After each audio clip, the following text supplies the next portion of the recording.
So, in this class, we are going to learn the types of economy. In my previous class, I talked about the basic concept of economics, what is economics, and what is economy. I tried to show the distinction between economics and economy. Okay, so, and I also talked about the basic concept of economics. I discussed various definitions. I discussed about various definitions given by the eminent economists. Okay, so in this class, I am going to discuss about types of economy. Before starting the class, I am trying to make a clear distinction between economics and economy. At first, tell me what is economics and what is economy. Actually, economics refers to a subject as a whole. Economics is a subject where various government policies, terminologies, various economic situations are discussed in detail as a whole. Okay. Whereas in economy it refers a particular economy of a particular country. Okay. তো দেখো, তো economy কি আর economics কি? Economics হলো একটি subject.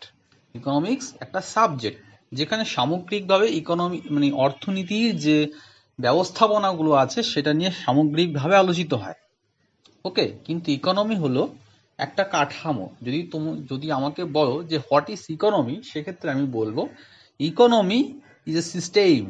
Economy is a system or infrastructure that provides people work and livelihood. অর্থাৎ economy হলো একটা ইনফ্রাস্ট্রাকচার বা কাঠামো যেখান থেকে মানুষ তাদের জীবিকা অর্থ সংস্থান করতে সক্ষম হয়। ঠিক আছে, জীবিকা এবং অর্থ সংস্থান করতে সক্ষম হয়।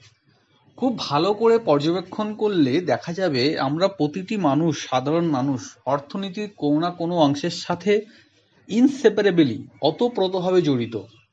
ঠিক আছে, এবং সেখান থেকে আমরা আর্ন করছি, লাইভলিহুড আর্ন করছি, তাই তো? Each and every people is associated with a part of economy. ঠিক আছে, তো যাই হোক, এটা ছিল ইকোনমিক্স আর ইকোনমির বেসিক ডিফারেন্স। আর খুব স্বাভাবিকভাবে naturally economy refers to a particular economy of a country. একটা দেশের ইকোনমিকে বোঝানোর ক্ষেত্রে, একটা দেশের অর্থনৈতিক ব্যবস্থাকে বোঝানোর ক্ষেত্রে আমরা ইকোনমি কথাটা ইউজ করবো, ইকোনমিক্স নয়। আমাদের যে সিলেবাসে যেটা আছে সেটা কিন্তু মূলত ইকোনমিক্স নয়।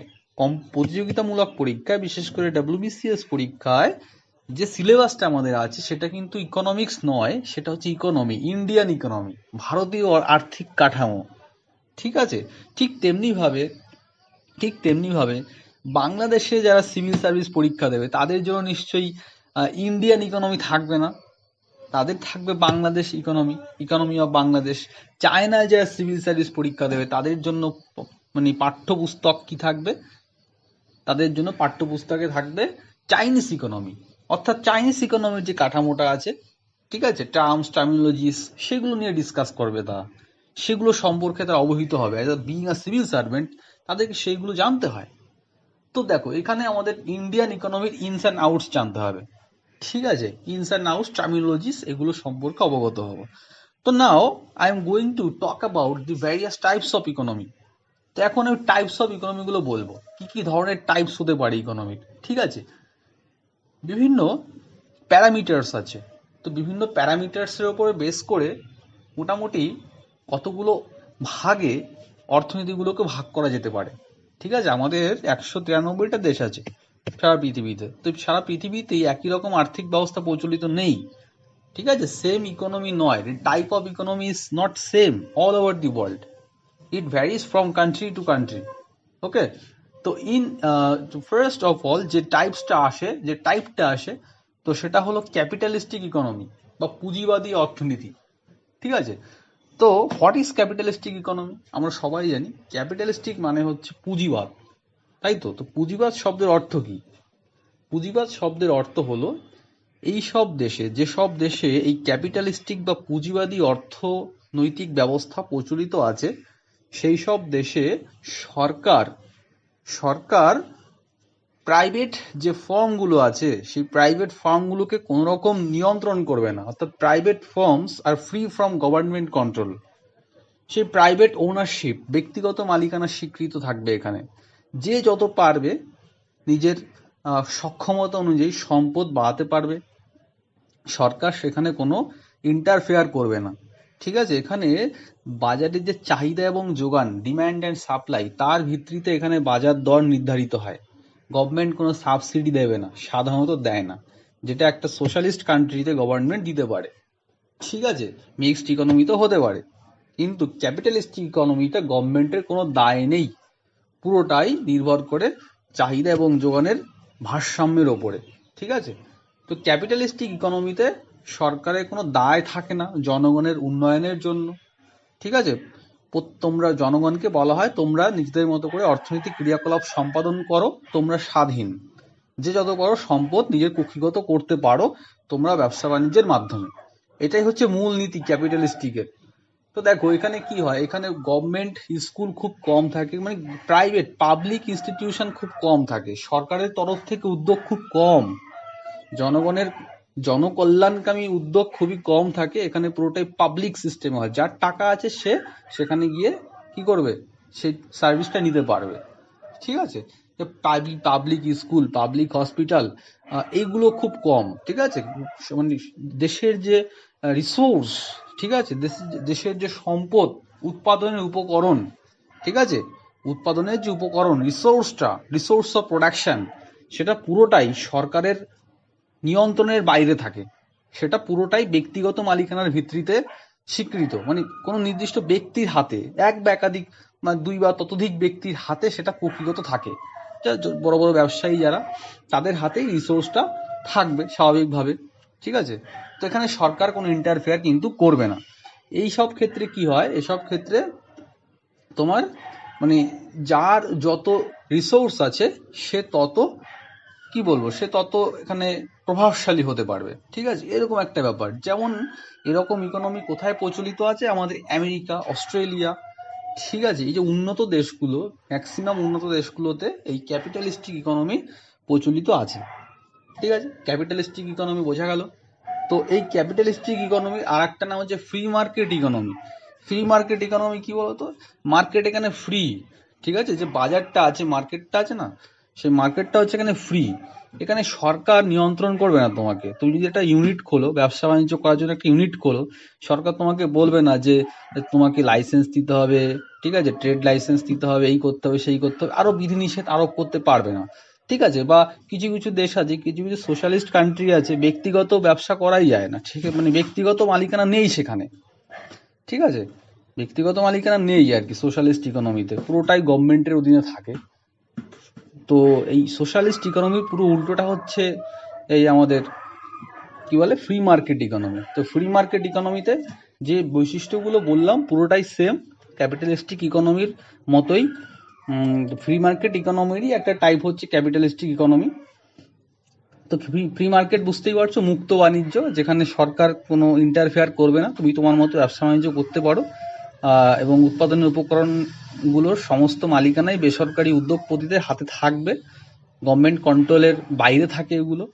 তো এটাকে আমরা ফ্রি মার্কেট বলতে পারি। ঠিক আছে, ফ্রি মার্কেট ইকোনমি। তো নেক্সট যেটা শিখবো সেটা হচ্ছে socialist economy. What is socialist economy? এই সোশ্যালিস্ট ইকোনমি আর একটা নাম হচ্ছে সেন্ট্রালি প্ল্যান্ড ইকোনমি। ঠিক আছে, অর্থাৎ গভর্নমেন্ট বা সরকারের নিয়ন্ত্রণযুক্ত ইকোনমি। ঠিক আছে, সোশ্যালিস্ট কান্ট্রিতে কি হয়, উৎপাদনের সমস্ত উপকরণগুলো, রিসোর্স অফ প্রোডাকশন, সেটা রাষ্ট্রের অধীনে থাকে, সরকারের অধীনে থাকে। সরকার সেই সম্পদটাকে সর্বোচ্চ পরিমাণে ব্যবহার করার মাধ্যমে সর্বোচ্চ পরিমাণে সর্বোৎকৃষ্ট উপায়ে সেই উপকরণ, মানে সেই রিসোর্সটাকে কাজে লাগিয়ে প্রোডাকশন করবে এবং সমস্ত নাগরিকের সার্বিক উন্নয়নের দিকে নজর রাখবে। ঠিক আছে, মানে সম্পদটা, এই সমস্ত সরকারের প্রধান দায়িত্ব হলো যে সম্পদটা থাকবে, যে প্রোডাকশনটা হবে, সেই সম্পদ বা প্রোডাকশন জনগণের মধ্যে সমান ভাগে ভাগ করে দেওয়া, সমভাবে যাতে বন্টন হয়। মানে কোন একটা পার্টিকুলার সেকশন, সমাজের কোন একটা পার্টিকুলার সেকশনের হাতে যাতে সম্পত্তির কুক্ষিগত বা হস্তগত না হয়, সেক্ষেত্রে সরকার খুব নজর রাখে এদিকে, এসব ক্ষেত্রে। তো এখানে ব্যক্তিগত মালিকানা নেই বললেই চলে, ব্যক্তিগত মালিকানা নেই, পুরোটাই সরকারের হাতে থাকে, সরকারের নিয়ন্ত্রণ থাকে। এখানে কি হয়, এই সোশ্যালিজমে কি হয় বলতো, সোশ্যালিজমে যে যে মিলেনিয়ার, ঠিক আছে, বা যে কোটিপতি, তার ছেলে ছেলেও পাবলিক স্কুলে পড়বে, মানে সরকারি স্কুলে পড়বে। আর যে স্ট্রিট ডয়েলার, যে পথচারী ভিক্ষুক, তার ছেলেও পাবলিক স্কুলেই পড়বে। এখানে ওই প্রাইভেট স্কুল নেই, অ্যাডামাস ইন্টারন্যাশনাল, আদিত্য একাডেমি, এরকম পথে ঘাটে গজিয়ে উঠবে না স্কুলগুলো, ঠিক আছে। সোশ্যালিস্ট কান্ট্রিতে এরকম ধরনের কোনো স্কুল গড়ে উঠবে না, কারণ ওখানে ব্যক্তিগত মালিকানা নেই, তো পুরোটাই সরকার নিয়ন্ত্রণ করবে, শিক্ষা পুরোপুরি সরকারের হাতে, এরকম ভাবে প্রাইভেটাইজেশন নেই ওখানে, ঠিক আছে। প্রাইভেটাইজড নয় ব্যাপারটা, ব্যাপারটা পুরোটাই সেন্ট্রালি প্ল্যান্ড, সেন্ট্রাল কন্ট্রোল করে যেহেতু, তাই জন্য এই ধরনের ইকোনমিকে বলে সেন্ট্রালি প্ল্যান্ড ইকোনমি।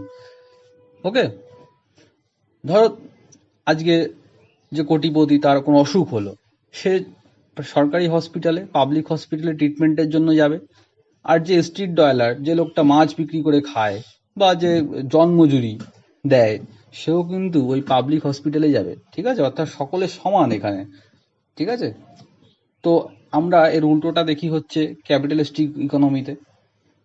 আশা করি বোঝা গেল সোশ্যালিস্ট ইকোনমি বা সেন্ট্রালি প্ল্যান্ড ইকোনমি।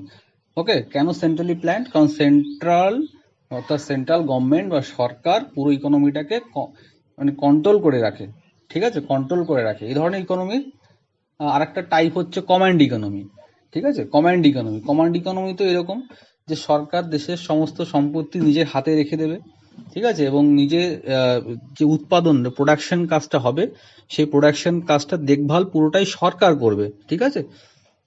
তো যাই হোক, যে বিভিন্ন মানে কি বলবো, এখানে সরকারের নিয়ন্ত্রণ যুক্ত সমস্ত কিছুই, সমস্ত ইউনিট, উৎপাদনের যত ইউনিট থাকবে দেশে, ঠিক আছে, ইউনিট অফ প্রোডাকশন, সমস্ত ইউনিটগুলোই সরকারের নিয়ন্ত্রণ যুক্ত থাকে, সরকারের নিয়ন্ত্রণের মধ্যে থাকে। কমান্ড ইকোনমি বলা হয়। এই ধরনের ইকোনমি কোথায় প্রচলিত আছে? কিছু কিছু দেশ আছে, যেমন পূর্বতন Soviet Union, former Soviet Union, Cuba, Mongolia, উত্তর কোরিয়া, এসব দেশে আজও কিন্তু এই ধরনের ইকোনমি প্রচলিত আছে, ঠিক আছে। তো যাই হোক, আমরা কি কি আলোচনা করলাম? সোশ্যালিস্ট ইকোনমি, তার আগে করেছিলাম ক্যাপিটালিস্টিক ইকোনমি। ওকে, তো এখন আলোচনা করব মিক্সড ইকোনমি নিয়ে। What is mixed economy? দেখো, মিক্সড ইকোনমি মিশ্র অর্থ ব্যবস্থা, অর্থাৎ যে ধরনের অর্থ ব্যবস্থায় ধনতান্ত্রিক এবং সমাজতান্ত্রিক অর্থ ব্যবস্থার মিশ্র বৈশিষ্ট্য পরিলক্ষিত হয়, সেই ধরনের অর্থ ব্যবস্থাকে বলা হয় মিক্সড ইকোনমি। অর্থাৎ ক্যাপিটালিস্টিক এবং সোশ্যালিস্টিক, সোশ্যালিজম এবং ক্যাপিটালিজমের বৈশিষ্ট্য, the features of both socialist and capitalistic countries are prevalent in mixed economy. Okay, যেমন ধরো এর প্রকৃষ্ট উদাহরণ হচ্ছে ইন্ডিয়া। তুমি ইন্ডিয়ার ইকোনমিটা যদি স্ট্রাকচারটা বোঝো, তাহলে এই মিক্সড ইকোনমি বুঝে যাবে। এখানে যেমন সরকার কিছু কিছু ক্ষেত্রকে নিয়ন্ত্রণ করে, মানে সরকারি নিয়ন্ত্রণ তো আছে না, আমরা তো সরকারের নিয়ন্ত্রণের বাইরে নই, সরকার এখনো কিছু কিছু সেক্টর নিয়ন্ত্রণ করে। যেমন ধরো প্রতিরক্ষা দপ্তর, ডিফেন্স সেক্টর আজও পুরোপুরি সরকারের নিয়ন্ত্রণে, ডিফেন্স সেক্টরটা, ঠিক আছে। তো এছাড়াও আমরা বর্তমানে দেখতে পাচ্ছি কিছু কিছু সেক্টর আছে যেখানে কিন্তু বেসরকারি উদ্যোগপতিরা ক্রমশই মাথাচাড়া দিয়ে উঠছে, বা ইদানিং কালে আরো বেশি শক্তিশালী হয়ে যাচ্ছে বেসরকারি উদ্যোগপতিরা, ঠিক আছে। তো আমরা দেখতে পাচ্ছি যে এখানে যেমন বেসরকারি মালিকানা আছে, তেমন সরকারি নিয়ন্ত্রণও আছে। বেসরকারি উদ্যোগপতিরা যেমন ব্যবসা বাণিজ্য করছে স্বাধীনভাবে, অবশ্যই সরকার নিয়ন্ত্রণ কিছুটা আছে, অতটাও বিধিনিষেধ নেই। সোশ্যালিস্টিকে যেমন আছে তেমন বিধিনিষেধ তো নেই, তো মোটামুটি একটা গভর্নমেন্ট ফর্মালিটিস ফলো করে তারা ব্যবসা বাণিজ্য করছে। তেমনি ভাবে এখানে তোমার সরকারি নিয়ন্ত্রণও রয়েছে, ঠিক আছে। যেমন আজও কিন্তু আমাদের দেশে গভর্নমেন্ট হসপিটাল আছে, গভর্নমেন্ট স্কুল আছে, গভর্নমেন্ট কলেজ আছে, ঠিক আছে। তেমনি ভাবে private school, private college, private hospital সব আছে। দেখো কত বৈচিত্র্যপূর্ণ একটা অর্থনীতি, যেমন সরকারি ক্ষেত্রেও যেমন আছে, বেসরকারি ক্ষেত্রেও আছে, এরকমটা খুব একটা দেখা যায় না কোনো অর্থনীতিতে, কিন্তু ভারতে এটা দেখা যায় যে coexistence of private and public sector, ঠিক আছে, coexistence of private and public sector. আজকে ধরো অ্যাডামাস ইন্টারন্যাশনাল একটা প্রাইভেট স্কুল, ঠিক আছে, প্রাইভেট স্কুল বেলঘরিয়াতে আছে, যেটা তো একটা বিখ্যাত প্রাইভেট স্কুল আর কি। তো ওখানে পড়তে গেলে লাখ লাখ টাকা লাগে। তোমার আমার মতো সাধারণ ঘরের ছেলেমেয়েরা ওখানে পড়তে পারবে না, ঠিক আছে। যাদের লাখ লাখ টাকা তাদের ছেলেমেয়েরাই অ্যাডামাসে পড়বে। আর আমরা কোথায় পড়বো না, আমরা পড়বো গভর্নমেন্ট স্কুলে, বারাসাত গভর্নমেন্ট স্কুল, ঠিক আছে, বা পাড়ার একটা গভর্নমেন্ট সরকারি স্কুলে আমরা পড়বো। তবে দেখো আমাদের ভারতবর্ষে বৈচিত্র্যপূর্ণ একটা অর্থনীতি দেখা যায়। তুমি যেমন অ্যাডামাস ইন্টারন্যাশনালে পড়তে পারো, তেমনি গভর্নমেন্ট স্কুলেও তুমি পড়তে পারো। অর্থাৎ দুটো পথই খোলা রেখেছে এরা, ঠিক আছে। আবার দেখো যার টাকা পয়সা আছে, ঠিক আছে, যেমন ধরো মদন মিত্র, মুকুল রায়, এদের যদি আজ কোনো একটা অসুখ হয়, তারা কোথায় চিকিৎসা করাবে? তারা কি 2 টাকার টিকিট কেটে কোনো সরকারি হাসপাতালে যাবে? নিশ্চয়ই যাবে না। তারা কোথায় যাবে? এসএসকেএম, ফর্টিস বা আরো নামি দামি কোনো নার্সিং হোমে যাবে, তাই না? তাহলে টাকা আছে, প্রচুর টাকা আছে। আর আমার শরীর খারাপ হলে আমি কোথায় যাবো? 2 টাকার টিকিট কেটে আমি বারাসাত হসপিটালে যাব, তাই তো? আমার টাকা নেই, তাই জন্য আমি, তাহলে গভর্নমেন্ট সেটা বুঝেছে যে এখানে দু ধরনের মানুষ আছে, যে একটা শ্রেণীর হাতে প্রচুর টাকা, একটা শ্রেণীর হাতে কিছু টাকাই নেই। তো যার জন্য ভারতবর্ষে মিক্সড ইকোনমি কনসেপ্টটা নেওয়া হয়েছে, ঠিক আছে। যে তোমার টাকা থাকলে তুমি যেমন সেটাকে ইউটিলাইজ করতে পারবে, সেই টাকা খাটিয়ে তুমি ভালো পরিষেবা পেতে পারবে, তেমনি টাকা না থাকলেও তুমি যে পুরোপুরি বঞ্চিত হবে তাও নয়। সরকারের দায়িত্ব তোমার, সরকারের কিছুটা দায়িত্ব আছে তোমার প্রতি। তো তাই জন্য সে গভর্নমেন্ট সেক্টরও কিছু রয়েছে, ঠিক আছে। বোঝা গেল, এটা তো মিক্সড ইকোনমির প্রকৃষ্টতম হচ্ছে ইন্ডিয়ান ইকোনমি। ওকে, তাহলে 3টে ইকোনমি নিয়ে আলোচিত হলো: capitalistic economy, socialistic economy, mixed economy. Okay, এছাড়াও আমি free market economy, command economy এগুলোর কনসেপ্টটাও দিয়েছি। আচ্ছা, এবারে আমি পড়বো, দেখো এছাড়াও আরো কয়েকটি ইকোনমিক টাইপস ইকোনমিস্টরা করেছেন, ইকোনমিক আরো কয়েকটি ভাগে ভাগ করেছেন। অবশ্য সেখানে প্যারামিটারসটা আলাদা। তো সেই প্যারামিটারের ভিত্তিতে আমার ইকোনমিকে আমরা কয়েকটি ভাগে ভাগ করব। দেখো, প্রথমত বলি ক্লোজড ইকোনমি। ক্লোজড ইকোনমি বলতে কি?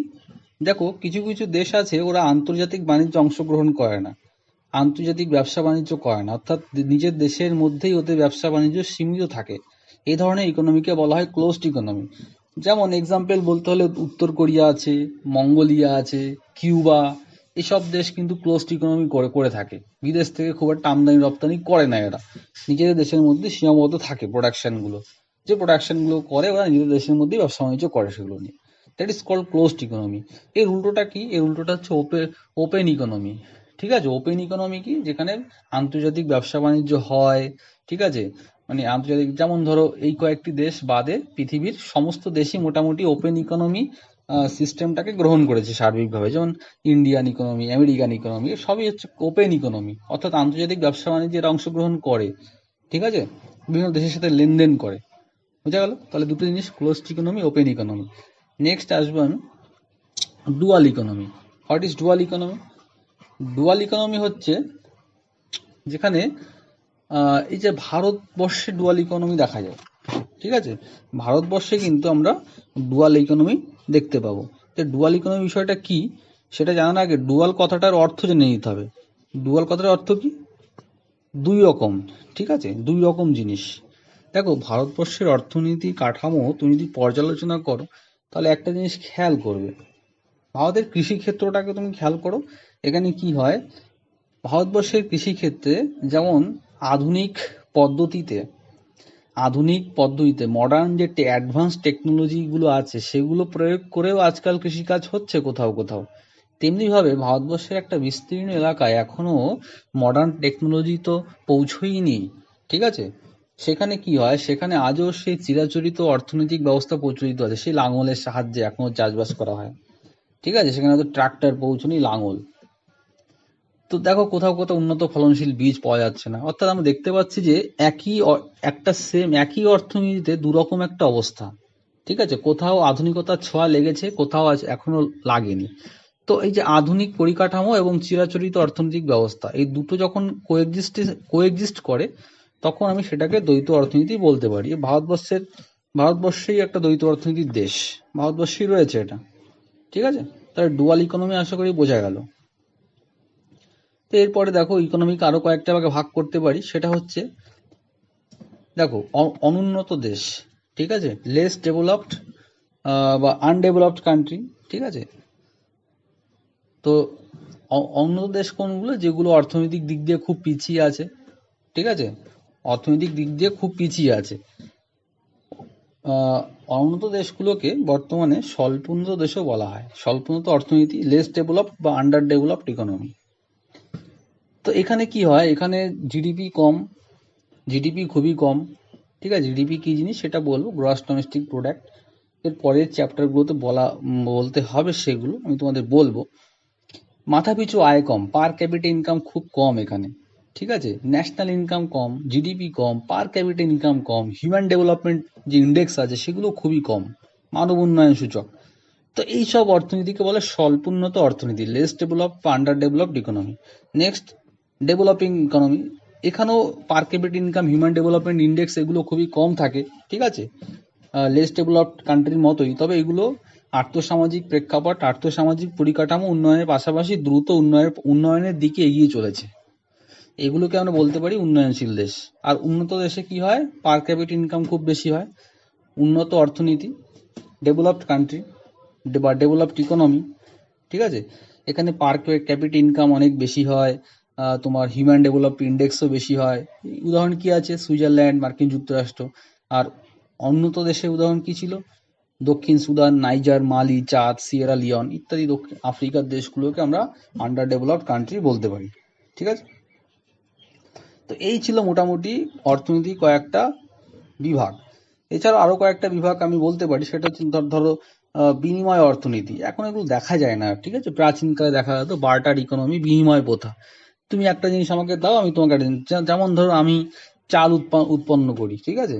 আমি কৃষক, আমি চাল ধান চাষ করি, কিন্তু ডাল চাষ আমি করি না, কারণ ডাল আমার জমিতে হয় না, ডাল আমার বন্ধুর জমিতে হয়। আমি আমার বন্ধুকে বললাম যে তোমাকে আমি 5 বস্তা চাল দিচ্ছি, তুমি আমাকে 2 বস্তা ডাল দাও। অর্থাৎ বিনিময়ের মাধ্যমে একটা কিছু হলো, অর্থনীতিটা বিনিময়ের মাধ্যমে, বিনিময়ের উপর দাঁড়িয়ে আছে। এটা হচ্ছে বার্টার ইকোনমি। বৈদিক সমাজে এই ধরনের ইকোনমি প্রচলিত ছিল।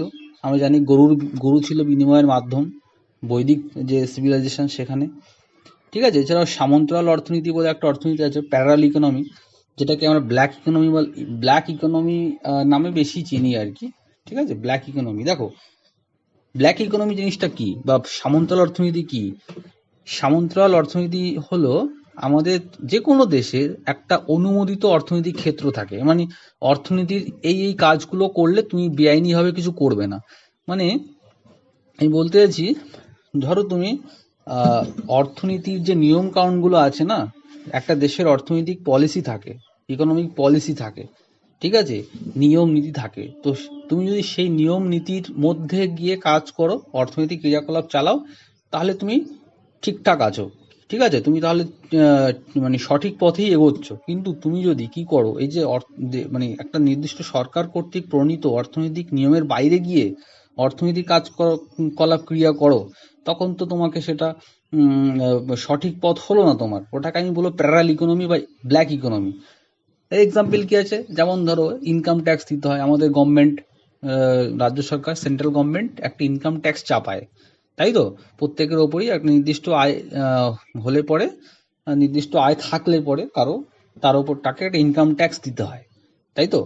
তো ধরো তুমি সেই ইনকাম ট্যাক্সটা দিচ্ছ না, তাহলে তুমি কি করছো, একটা ব্ল্যাক ইকোনমি, প্যারালাল ইকোনমি চালনা করছো, ঠিক আছে। তারপর ধর ড্যাম্পিং, ঠিক আছে, এইগুলো যদি কেউ করে, স্ম্যাগলিং করা, স্ম্যাগলিং, ড্যাম্পিং, এগুলো হচ্ছে প্যারালাল ইকোনমির উদাহরণ। এগুলো